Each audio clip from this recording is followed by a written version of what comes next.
What day is it? Could you please tell me?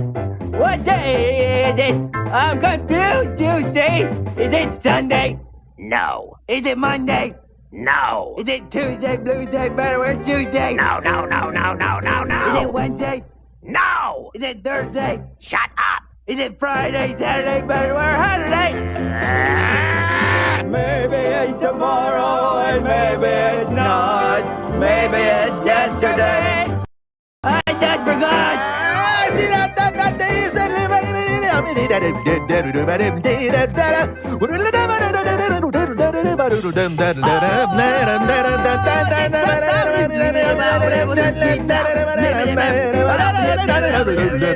Maybe it's tomorrow and maybe it's not. Maybe it's yesterday. I just forgot.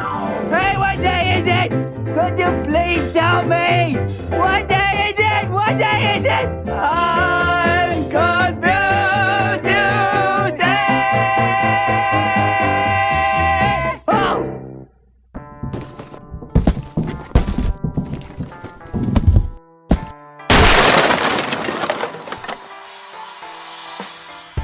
And now, from the apocalypse, it's his bunker, it's his rules, it's his game show.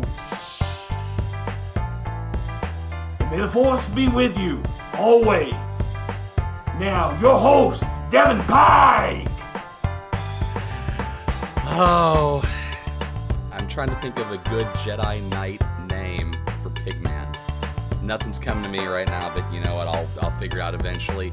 Happy Geek Pride Day to each and every one of you. Welcome to Universal Remote, the online quiz show with production value equal to or greater than 2/3 of network news feeds, live and direct from Network 23, alongside my two fuzzy chemo kitties, Woody and Leslie, on scoring, and Pigman slaughtering all of the worthy Padawans.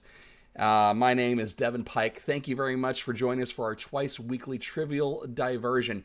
As for the rules, for those of you who are here for the first time, it's incredibly simple to play, even if you were here Thursday and think otherwise. All you have to do is log into your Twitch or YouTube account, then play along by putting your answers into the chat window. That's over on your right if you're on your desktop, or down on your mobile if you're on the bottom. Down on the bottom if you're on your mobile. I think I just gave you some lovely little sex tips there.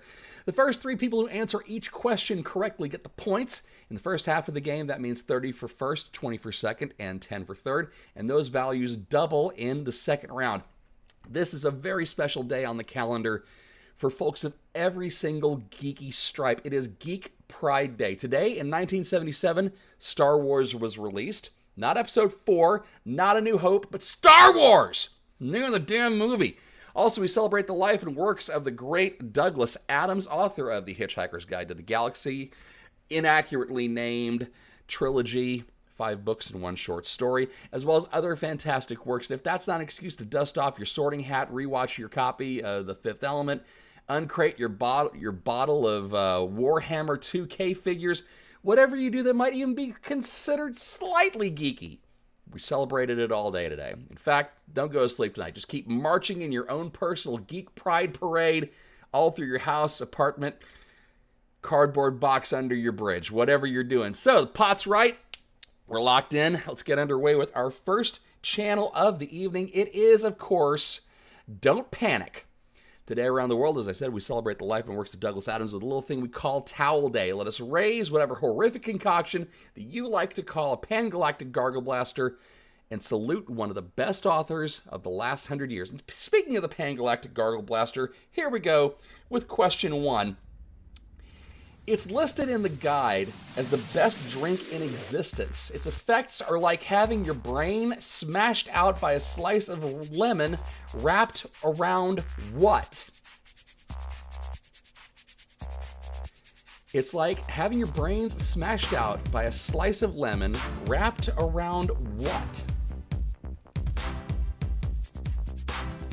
That is question 1. Question number 2. This person did not believe that anyone could be president with a full brain. Who was he? I mean, he's completely right, but he didn't believe anyone could be president with a full brain. Who was he?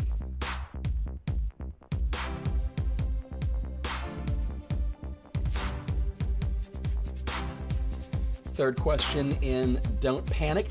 The ship is equipped with the infinite improbability drive, meaning it passes through every conceivable point in the universe simultaneously. What was the ship's name?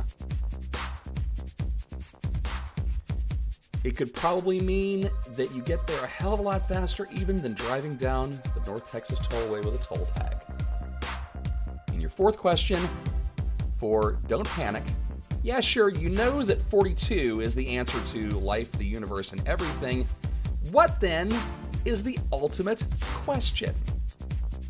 I mean, we know 42 from everything. Even people who've never read Hitchhiker's Guide know that 42 is the answer to life, the universe, and everything. It pops up all over pop culture. I want to know if you know what the question is. We find that out in the back half of the book Life, the Universe, and Everything. All right.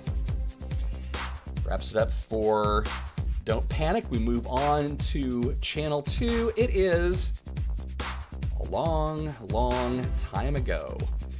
While a lot of folks, us included, here at Universal Remote, celebrate May the 4th as a global Star Wars holiday, the faithful pushed their glasses back on the bridge of their nose and declared anyone ready to stuff them into a locker that it should be celebrated on May 25th. Not only was that when Return of the Jedi was released in 1983, but it was also when the original film was released in 1977. Fine, whatever, I'm good with it. Celebrate Star Wars whenever you want to. Here's some questions about the movie that did not have the words Episode 4 or A New Hope in the title. Question number 1. How many theaters carried Star Wars on its opening weekend in May of 1977? I want to know the precise number of theaters that carried the film Star Wars on its opening weekend. That's question 1. Okay. Question 2. Mark Hamill was incredibly happy to work with Sir Alec Guinness. According to Space Mom Carrie Fisher, how did Sir Alec get Mark to leave him alone on the set of Star Wars?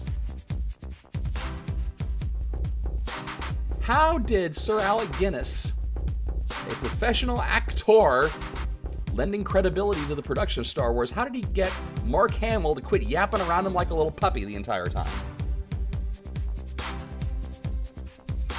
And it's funny that people in both YouTube and Twitch had the same idea. I'm not going to say whether it's correct or not. Channel 3, how many dewbacks were visible in the Tatooine Desert in the original 1977 Star Wars release? The stormtroopers are riding them around. You see them in the desert. How many dewbacks are visible? Not added in the special edition. How many dewbacks were visible on screen? Fourth and final. Which character was based on Indiana, an Alaskan Malamute dog owned by George Lucas in the 1970s?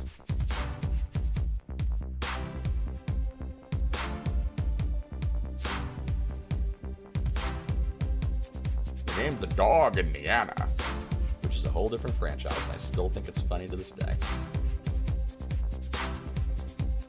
Of course, that wraps it up for a long, long time ago, which of course means we're at halftime, and that of course means snack time. I don't have a Pangalactic Gargle Blaster here in front of me. I have a Sparkling Probiotic. Could have used that a little bit earlier on this evening. We're changing things up a little bit with Universal Remote. You might have noticed we're doing longer channels, but fewer of them before we get to the halfway mark. So instead of 6 channels with 3 questions each, we're doing 4 channels with 4 questions each. So it's a little behind the scenes. It makes things easier. Got things actually rolling. We live tested something that helps get the questions into the chat at a better pace, so hopefully you guys are noticing that. I'm curious, in the chat you can answer me or not. I don't know if this is accurate or not. Did you guys actually do all of your Star Wars watching around May the 4th and then leave it for today? Because today you had to watch Bloodsport or whatever else. Did anybody watch Hitchhiker's Guide to the Galaxy? And by that I mean either one.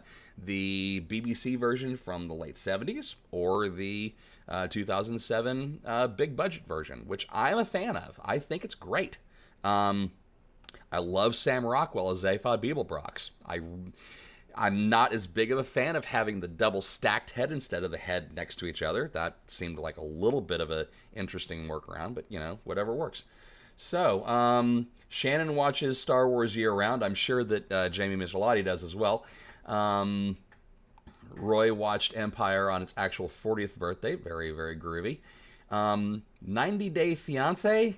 Really, Shelby? That's how you celebrated Geek Pride Day? Okay. Fine. That's good. Yeah. Oh, she's at work and had to miss trivia. Well, you can tell her what she missed. All right. The Hulu Hitchhiker's Guide reboot, Kyle, is in development hell right now. Hulu is still trying to shake out what they're going to keep and what they're going to ditch, along with, all the merger from Fox and the rest of it. So I don't know if we're going to see that anytime soon. Though, really anything that Douglas Adams or Neil Gaiman wrote, that pretty much gets a green light all the way through. But as of right now, there hasn't been any official production done on it yet. And yes, they should just animate the damn thing. But it does deserve to be a series. I mean, the BBC series shows why it's better just to let it breathe than you have to cut out slices of the thing and just make sure that it has a cohesive 2-hour timeline. Where you saw with Good Omens, 8 episodes was perfect for that and just did really well. All right, let's take a look at the scores. Of course, I say that. I didn't have the scoring sheet pulled up, but that's fine because Woody and Leslie both did. Let's see. Over on the YouTube, John Gamero is in third, Jackie Leaf in second, and Shannon Hatcher cleaning up in first. As well as over on Twitch, the lovely Hillary. Talladega ambassadors galore over on Twitch. Hillary is sitting in third. The Iron Man Rob Irvin in second. And Lisa, lovely Lisa. Lisa is in first place. She thought it was never going to happen. She thought that she was never going to be able to get on the leaderboard. She won a game, and now she still doesn't think she's going to. But guess what? Savor these while you can, because it's just halftime. Scores mean nothing. Mostly because everything doubles. It is the second round. Let us move on to our third. I need to set a key to turn off the snack time card. That's just what I need to do. We're in round 3. Round 3, of course, means that it is Gallifrey's Most Wanted. It is the longest-running TV show in the science fiction pantheon. Look, I'm not judging you to know everything about Doctor Who, but silently, in my heart, I am judging. Always judging. Let's go. Oh, crap. All right. Yeah, Woody, you're right. Woody has to keep me in line, man. He's a taskmaster. I'm gonna miss you. Are you going to do this when you're in Houston? We haven't had that talk yet. The Don't Panic round. The Pangalactic Gargle Blaster is like having your brain smashed out by a slice of lemon wrapped around a gold brick. Zaphod Beeblebrox, the president of the galaxy, believed that no one with a full brain could be president.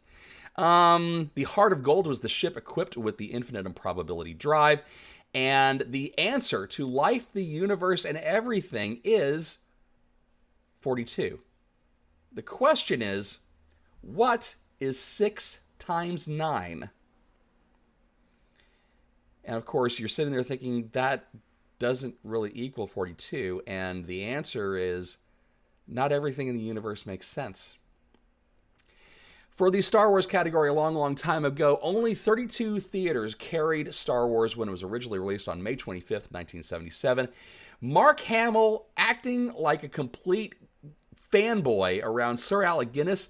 Alec Guinness, according to an interview by Carrie Fisher, gave Mark Hamill 20 pounds sterling to leave him alone. Here's $20, kid, please go away. And of course, pound sterling at that point would have been about 4-to-1 relation. So he basically gave him $80. Please go elsewhere. Leave me alone. Let me work.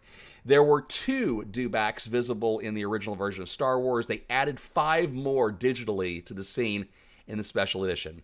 Yet one more reason why you should figure out how to get the silver screen edition or the 4K 77 version.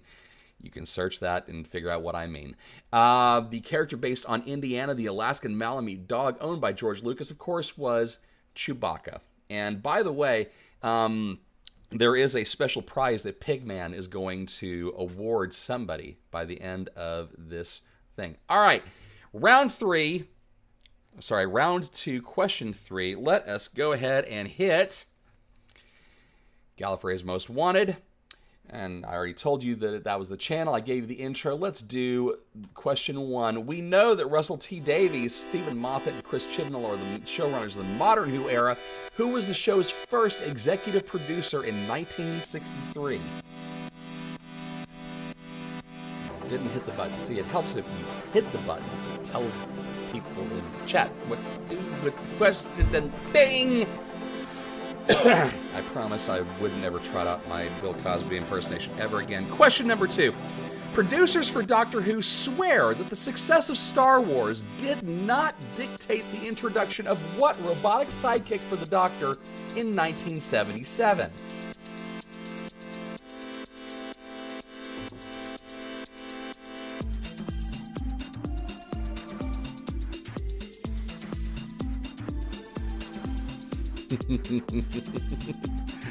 Oh, goodness. Question 3. A lot of Americans' exposure to Doctor Who came not from the TV show, but the dance floor array of Doctor in the TARDIS from the Time Lords. What name did the Time Lords adopt afterwards?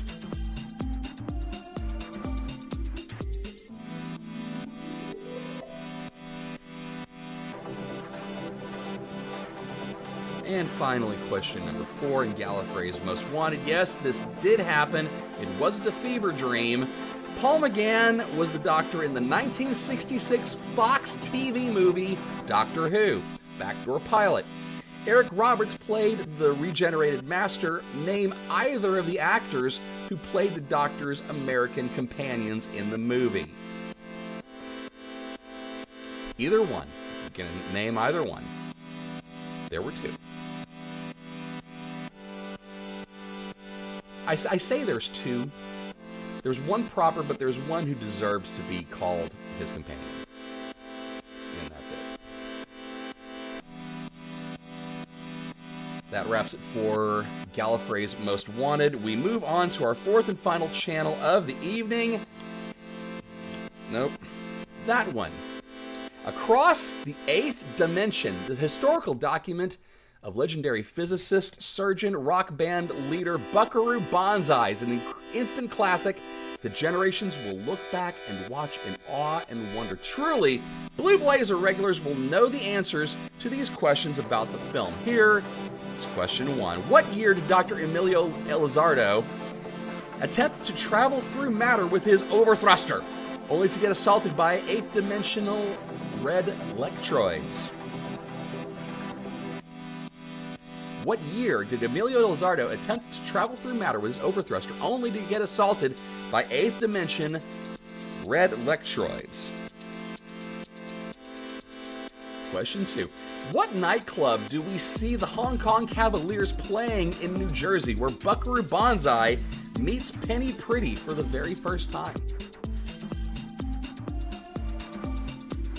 Again, the Jersey nightclub where Buckaroo Banzai and the Hong Kong Cavaliers take the stage, and Penny Pretty is the only one crying in the audience. What was the name of the nightclub?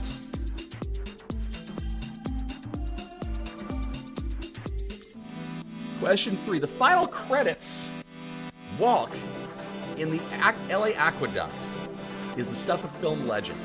Since the film's theme hadn't been recorded yet, what song did composer Michael Boddicker tell the crew to walk to instead? Yeah, Jen, I figured your husband would have been really happy about this thing.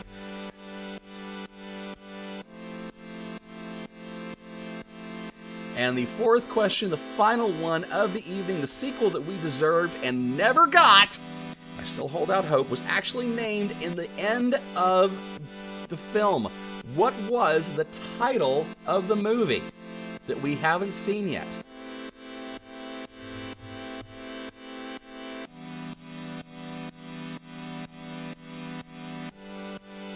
Once again, the sequel that we deserved and never actually got was actually named in the end of the film. What was that title? Kids, that wraps up our questions for Geek Pride Day. As we tabulate those answers, let us take a look at what the answers actually were. Verity Lambert was the first producer for Doctor Who in 1963. And there were a lot of you who were saying Sidney Newman. Nope. Sidney was not the producer. It was Verity Lambert. She was the first one.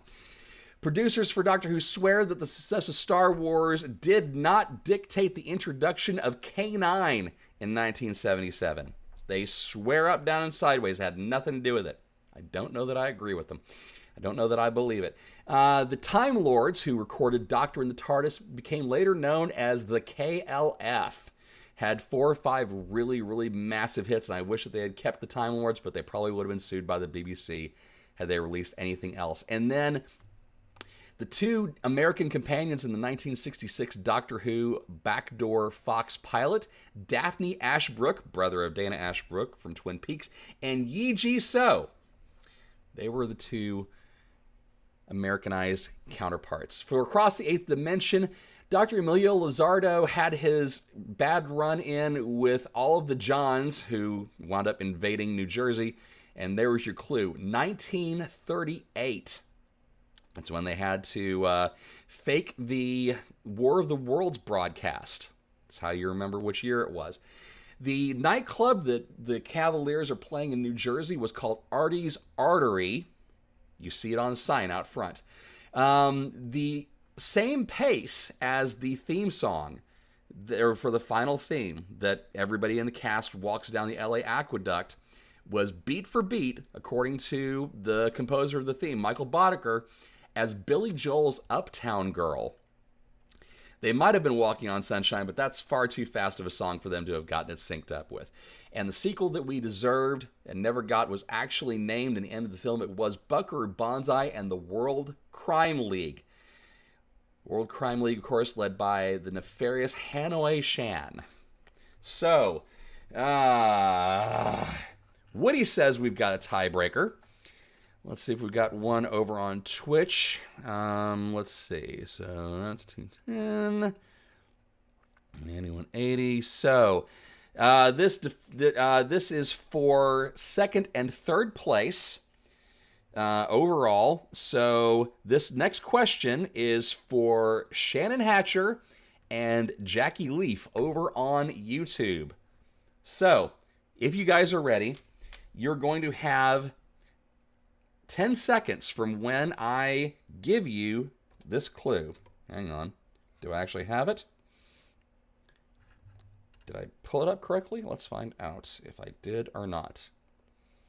Closest to the pin wins. According to Wikipedia, how many different versions of the Frankenstein story have been filmed? You're on the clock.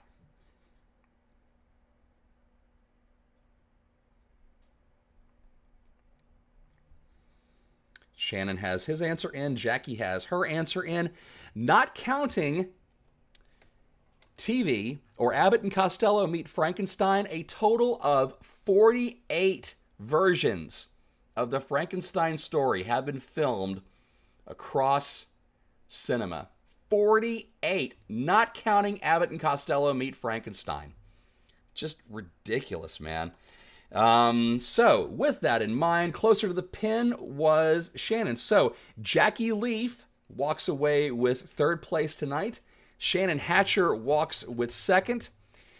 But neither of you guys were able to get after the sciatic nerd.